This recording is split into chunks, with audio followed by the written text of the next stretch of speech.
సంఘం అనగా దేవుని యొక్క ఆలయముగా మనందరికీ తెలుసు, లేదంటే ప్రార్థించే మందిరముగా మనందరికీ తెలుసు, లేదంటే ఒక కట్టడముగా మనందరికీ కూడా తెలిసి ఉన్నది. మనం ఒకసారి ఆలోచిస్తే సంఘం అంటే మీరు ఎక్కడికి వెళ్తున్నారు, చర్చికి వెళ్తున్నారా, లేదంటే ఎక్కడైనా ప్రార్థనకు వెళ్తున్నారా అన్నప్పుడు ఇదిగో పలానా చోట మా చర్చి ఉంటుంది, లేదంటే ఆ ప్రాంతంలో మా సంఘము ఉంటుంది అని చెప్పేసి మనకు తెలుస్తుంది. కానీ దేవుడు చెప్పుచున్న మాట ఏంటంటే సంఘం అనగా ఆయన యొక్క అవయవములుగా మనందరము ఉన్నాము. అంటే ఒకే అవయముగా, ఒకే శరీరముగా మనందరము కూడా ఉన్నామని దేవుని వాక్యము సెలవిస్తుందండి. మనం చూసినట్లయితే సంఘము అంటే ఏదో ఒక చర్చు లేదంటే ఒక ఆలయమో కాదు, కానీ దేవుని యొక్క శరీరముగా ఉన్నాము. మనందరము కూడా శరీరముగా ఉంటే ఆయన మనకు శిరస్సై ఉన్న దేవుడిగా ఉన్నాడండి. దేవునికే మహిమ కలుగును గాక. హల్లెలూయా.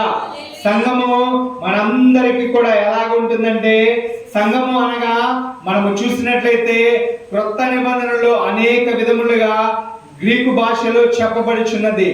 ఏమిటి అంటే ఎక్లీషియా అని చెప్పేసి సంఘమును పిలిచేవారు. ఎక్లీషియా అనగా ఒక సంఘము అనగా పిలవబడిన సమూహము అని అర్థం అండి. మనము గ్రీకు భాషలో మనము గమనించినట్లయితే ఎక్లీషియా అని చెప్పేసి అక్కడ మనము చూస్తూ ఉంటాం. ఆ పదమును క్రొత్త నిబంధనలో, సువార్తలలో, అదే విధంగా క్రొత్త నిబంధన అంతటిలో కూడా ఎక్లీషియా అని చెప్పేసి గ్రీకు భాషలో మనము చూస్తూ ఉన్నామండి. ఆ గ్రీకు భాష నుండి తర్జుమా చేయబడి మన తెలుగులో సంఘముగా దానిని పిలుస్తూ ఉన్నారు, లేదంటే మందిరముగా దానిని పిలుస్తూ ఉన్నారు, చర్చిగా దానిని పిలుస్తూ ఉన్నారు.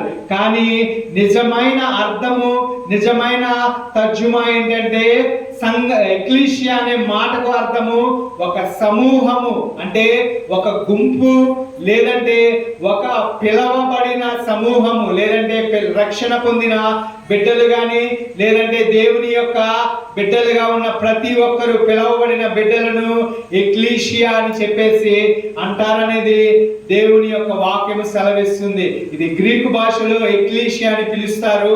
మనమైతే సంఘము లేదంటే మందిరము, దేవుని యొక్క ఆలయము అని మనం అందరము కూడా పిలుస్తూ